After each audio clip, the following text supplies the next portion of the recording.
ইসলামী ছাত্র শিবির বাংলাদেশের জন্য কিছু সম্পদ তৈরি করতে চায়, যা এ দেশ, জাতি এবং উম্মাহের কল্যাণ তৈরি করবে, সমৃদ্ধির একটি পথ দেখাবে, এমন কিছু মানুষ তৈরি করার জন্য ইসলামী ছাত্র শিবির কাজ করে।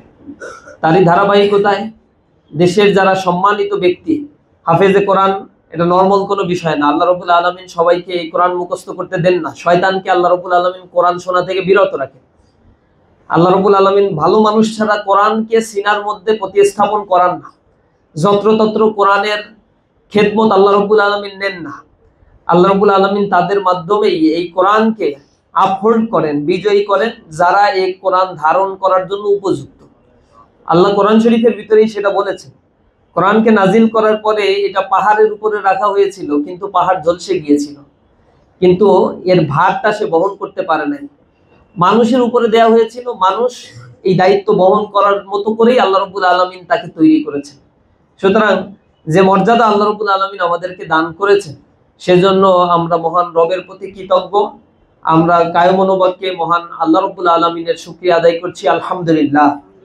দরুদ ও সালাম পেশ করছি বিশ্ব মানবতার মুক্তির দিশারি সাইয়্যিদুল মুরসালিন খাতামুন নবিয়্যিন, সর্বকালের সর্বশ্রেষ্ঠ মহামানব হযরত মুহাম্মদ মুস্তাফা সাল্লাল্লাহু আলাইহি ওয়াসাল্লামের প্রতি, এবং শহীদ ভাইদের শাহাদাতের সর্বোচ্চ মর্যাদা আল্লাহ রাব্বুল আলামিনের দরবারে কামনা করছি। বিশেষ করে যারা জুলাই গণ বিপ্লবে শাহাদাত বরণ করেছেন, তাদের জন্য আল্লাহর কাছে দোয়া করি। আল্লাহ রাব্বুল আলামিন যেন তাদেরকে তাদের ভুল ত্রুটি মাফ করে দিয়ে জান্নাতের মেহমান হিসেবে তাদের কবুল করে নেন। পাশাপাশি এই বদরের যুদ্ধে যে সাহাবায়ে কেরাম শাহাদাত বরণ করেছিল, তাদের জন্য দোয়া করি। এই মধ্যে মুজাহিদদেরকে আল্লাহ রাব্বুল আলামিন অবশ্যই সম্মানিত করেছেন, এটা আল্লাহ রাব্বুল আলামিন কোরআন শরীফে ওয়াদা করেছেন।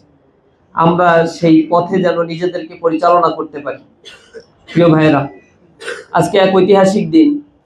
এই বদরের প্রান্তরে যে ঘটনা সেদিন ঘটেছিল, মক্কা থেকে রাসূল করিম সাল্লাল্লাহু আলাইহি সাল্লামকে রাতের অন্ধকারে মক্কা থেকে মদিনায় হিজরত করে চলে আসতে হয়েছিল। 550 কিলোমিটার রাস্তা, এটা কম জায়গা না। রাসূলকে দীর্ঘ পথ পাড়ি দিয়ে হিজরত করে আসতে হয়েছিল। তার নিজ মাতৃভূমিতে তাকে থাকতে দেওয়া হয়নি। তারা কনস্পাইরেসি করেছিল, রাতের অন্ধকারে রাসূল করিম সাল্লাল্লাহু আলাইহি সাল্লামকে তারা হত্যা করবে। রাসূলকে ওহীর মাধ্যমে যখন জানিয়ে দেওয়া হলো, আল্লাহ রাসূল তখন তার বিছানায় হযরত আলী রাদিয়াল্লাহু তাআলা আনহুকে রেখে তিনি ওইখান থেকে কুইট করলেন। আবু বকর রাদিয়াল্লাহু তাআলা আনহুকে নিয়ে হিজরতের উদ্দেশ্যে গভীর রজনীতে বের হয়ে গিয়েছিলেন। রাসূল করিম সাল্লাল্লাহু আলাইহি সাল্লামকে তার মাতৃভূমিতে থাকতে দেয়নি। আসলে তার বিদ্বেষটা, কাফের মুশরিকদের বিদ্বেষটা কোথায়? যদি রাসূলের উপরেই বিদ্বেষটা থাকতো, তাহলে রাসূল তো মক্কা থেকে মদিনায় চলেই যাচ্ছেন, এরপরেও কেন তাকে ধাওয়া করতে হবে, তাকে হত্যা করতে হবে? কারণ রাসূল করিম সাল্লাল্লাহু আলাইহি সাল্লাম যে বাণীর কথা বলতো, কাফেররা এটা ভালোভাবেই জানতো।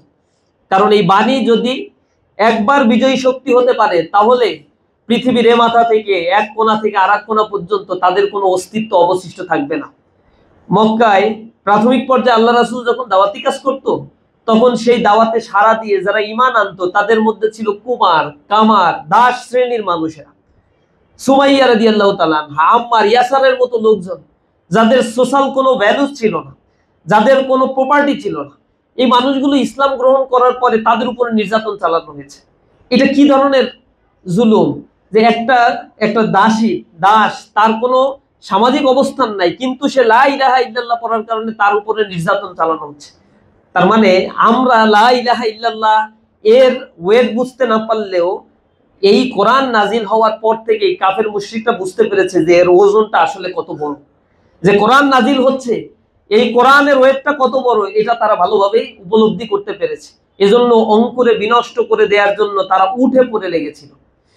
তার নিশানা হিসেবে রাসূল করিম সাল্লাল্লাহু আলাইহি সাল্লামকে হত্যা করতে চেয়েছে, কিন্তু পারে নাই। রাসূল যখন মদিনায় চলে গিয়েছেন, এরপরও তাদের কনস্পাইরেসি থেমে যায়। তারা একের পর এক রাসূলের উপরে, মদিনাবাসীর উপরে আক্রমণ চালানোর জন্য চেষ্টা করছিল। মক্কা থেকে মদিনায় যারা চলে আসছিল রাসূলের সাথে সাহাবীরা, প্রচুর সম্পদ, খেজুর বাগান তারা রেখে আসছিল, ঘর বাড়ি ফেলে আসছিল। এগুলো ওই কাফেররা জোর দখল করে নিয়েছিল এবং নিজেদের সম্পত্তি হিসেবে তারা এগুলো ব্যবহার করত। আর মদিনায় হামলা করার জন্য তলে তলে তারা বিশাল সম্পদ আর অস্ত্রের পাহাড় তৈরি করছিল, প্রস্তুতি নিচ্ছিল তারা মদিনায় হামলা করবে। নবগঠিত এই ছোট্ট একটি রাষ্ট্রকে তারা মাথা উঁচু করে দাঁড়াতে দিবে না। কাফেরদের এটা হচ্ছে একটা টার্গেট ছিল। যার ফলশ্রুতিতে রাসূল করিম সাল্লাল্লাহু আলাইহি সাল্লামকে বিভিন্ন সময় সারিয়া অভিযান প্রেরণ করতে হয়েছে। এই বদর যুদ্ধটা ছিল তারই একটা প্রেক্ষাপট। এটা হচ্ছে দ্বিতীয় হিজরিতে, যখন দ্বিতীয় 2 বছরও পূর্ণ হয়নি, রাসূল হিজরত করে এসেছে মাত্র 1 বছর 6 মাস। এর মধ্য থেকে সেখানে সিরিয়া থেকে মদিনা হয়ে মক্কার দিকে একটা কাফেলা আবু সুফিয়ানের নেতৃত্বে, যেটাতে 50,000 আশরাফি সমান সম্পদ ছিল, এর মধ্যে অধিকাংশই ছিল যুদ্ধাস্ত্র। এই যুদ্ধাস্ত্রগুলো নিয়ে মক্কায় চলে যাবে। এরপরে তারা প্রস্তুতি গ্রহণ করবে, মুসলমানদের বিরুদ্ধে তারা শানিত করবে তাদের অস্ত্র। তারা এর আগে থেকেই, রাসূল হিজরত করে চলে আসছে তখন থেকেই তারা যে কোনো মুহূর্তে মদিনায় হামলা করবে তার প্রস্তুতি নিচ্ছিল, সেনাবাহিনী গোছাচ্ছিল। এরপরে তারা তীরন্দাজ বাহিনী গোছাচ্ছিল, এরপরে ঘোড়সওয়ার তারা রেডি করে ফেলেছিল। রাসূল করিম সাল্লাল্লাহু আলাইহি ওয়াসাল্লামের কাছে এই খবরগুলো আসছিল। এ কারণে যখন সিরিয়া হয়ে মদিনার উপকণ্ঠ থেকে মক্কার দিকে এই কাফেলা যাচ্ছিল, আল্লাহ রাসূল তখন কাফেলাকে ধাওয়া করার জন্য 313 জন মাত্র সাহাবী নিয়ে সেই কাফেলার পেছনে তিনি ধাওয়া করলেন, আবু সুফিয়ানকে ধাওয়া করলেন। যেখানে মাত্র 2টা ঘোড়া ছিল আর 70টা উট ছিল। এই হচ্ছে রাসূলের কাছে মোটামুটি অস্ত্র, সবার হাতে একটা তরবারি পর্যন্ত ছিল না, কেউ কসবদ্ধ তরবারি অল্প কিছু ছিল, আর অধিকাংশ মানুষের হাত খালি ছিল। কারণ একটা কাফেলা ধাওয়া দিতে যাবে, সেখানে তো আর যুদ্ধের প্রস্তুতি নিয়ে যাওয়ার দরকার নেই। কিন্তু এই খবর যখন আবু সুফিয়ান শুনলো, তখন তিনি দূত মারফতে মক্কায় খবর পাঠালেন যে আমার উপরে মুহাম্মদ সাল্লাল্লাহু আলাইহি ওয়াসাল্লাম তার বাহিনী নিয়ে হামলা করছে, তোমরা তাড়াতাড়ি আসো। তখন তারা আগে থেকেই তো প্রস্তুতি ছিল, পুরো দল বল সহ মক্কা থেকে মদিনার উদ্দেশ্যে রওনা দিল। যাই হোক, আবু সুফিয়ান পলিসি করে অন্য রাস্তা দিয়ে মদিনা পার হয়ে মক্কার উদ্দেশ্যে চলে গেলেন। তাকে, এই কাফেলাকে আল্লাহ রাসূল ধরতে পারেন নাই। কিন্তু যখন আল্লাহ রাসূল শুনছেন মক্কা থেকে ওই কাফেলা, ওই বাহিনী, কুরাইশদের বাহিনী আসছে রাসূলের উপরে হামলা করার জন্য, তখন আল্লাহ রাসূল কি করবেন এই ব্যাপারে সাহাবীদের পরামর্শ নিচ্ছেন। যদিও আবু সুফিয়ান তখন খবর পাঠিয়েছিল যে আমি তো নিরাপদে পৌঁছে গেছি, সুতরাং তোমরা এখন আর যুদ্ধ করতে এসো না। কিন্তু কাফেররা যখন শুনতে পেল আমাদের সংখ্যা 1000, মুসলমানের সংখ্যা 313, কোনো যুদ্ধের প্রস্তুতি নাই, 2টা মাত্র ঘোড়া আর 70টা উট, ধাওয়া দিলে পালাতেও পারবে না, সুতরাং এই সুযোগে মুহাম্মদ সাল্লাল্লাহু আলাইহি সাল্লামকে এবং তার সাথীদেরকে শেষ করে দিতে হবে। এবং তারা এত উদ্যত্ততা প্রদর্শন করছিল, এক একজন বলছিল খাবারই খাবো না যদি ওকে যুদ্ধ আগে না করি, বিজয় অর্জন করার আগ পর্যন্ত খাবারই শোবে না, নারী শোবে না, এরকম ভাবে মানে তারা উদ্যত্ততা প্রদর্শন করা শুরু করলো। রাসূল করিম সাল্লাল্লাহু আলাইহি ওয়াসাল্লামের কাছে খবর যখন পৌঁছাইলো, তখন তো আর মদিনায় ব্যাক করে চলে যেতে পারছেন না। মদিনায় ব্যাক করে সাহাবী যারা ছিল 313 জন বা 14 জন সাহাবীদেরকে নিয়ে একটা মিটিং এর আয়োজন করলেন, কি করা যায়। মুহাজির ছিল, আনসার বাহিনী ছিল। এবার আল্লাহ রাসূল প্রেক্ষাপটটা তুলে ধরে বলছিলেন যে বদরের যুদ্ধে আমাদের টিকে থাকার প্রশ্ন, এই যে যুদ্ধটা হতে যাচ্ছে, এখানে যদি আমরা হেরে যাই, দাঁড়াতে না পারি, টিকে না থাকতে পারি, তাহলে ইসলাম একেবারেই শেষ হয়ে যাবে। আল্লাহ রাব্বুল আলামিনের এই দিনের কথা বলার লোক তো থাকবে না। সুতরাং বদরের প্রান্তরে আমাদের টিকে থাকতে হবে। আমরা কি করব? রাসূল সাহাবীদের দিকে তাকাচ্ছেন। প্রথমবার পরামর্শ চাইলেন, মুহাজিররা পরামর্শ দিল। দ্বিতীয়বার পরামর্শ আবার চাইলেন, মুহাজিররা আবার উঠে পরামর্শ দিচ্ছে, খুব চমৎকার পরামর্শ দিচ্ছে। আল্লাহ রাসূল চাচ্ছিলেন যে আনসারদের কাছ থেকেও একটু পরামর্শ আসুক।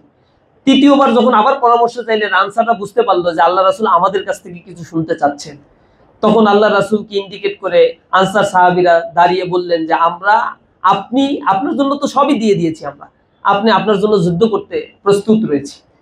রাসূল করিম সাল্লাল্লাহু আলাইহি সাল্লাম বললেন, আমরা আমাদের বদরের যুদ্ধে যদি টিকে থাকতে পারি, তাহলে এটা হবে আমাদের জন্য অনেক বড় একটা অর্জন। তখন সাদ ইবনে মুয়াজ রাদিয়াল্লাহু তাআলা আনহু দাঁড়িয়ে বলল যে আমরা আপনার জন্য জিহাদ করতে প্রস্তুত, মাদামাত আইনুম মিন্না, যতক্ষণ পর্যন্ত আমাদের 2 চোখের পাতা নড়ে ততক্ষণ পর্যন্ত আমরা জিহাদ করতে প্রস্তুত। তখন রাসূল করিম সাল্লাল্লাহু আলাইহি সাল্লাম খুশি হয়ে তাদেরকে বলেছিলেন, যদি তোমাদের মানসিক অবস্থা এমনই হয়, তোমরা যদি জিহাদের জন্য প্রস্তুতি নাও, মৃত্যুকে আলিঙ্গন করে নিতে প্রস্তুত হও, ঈমানের বলে বলিয়ান হয়ে থাকো, তাহলে জেনে রাখো তোমরা বদরের যুদ্ধে যাচ্ছ না, কুমু বিনা ইলা জান্নাত, আমার সাথে তোমরা জান্নাতে চলো। আরদুহা কাআরদিস সামাওয়াতি ওয়াল আরদ, যার বিশালতা হবে আসমান এবং জমিনের চাইতেও বড়, আর এটা আল্লাহ রাব্বুল আলামিন এই মুত্তাকিদের জন্যই প্রস্তুত করে রেখেছে।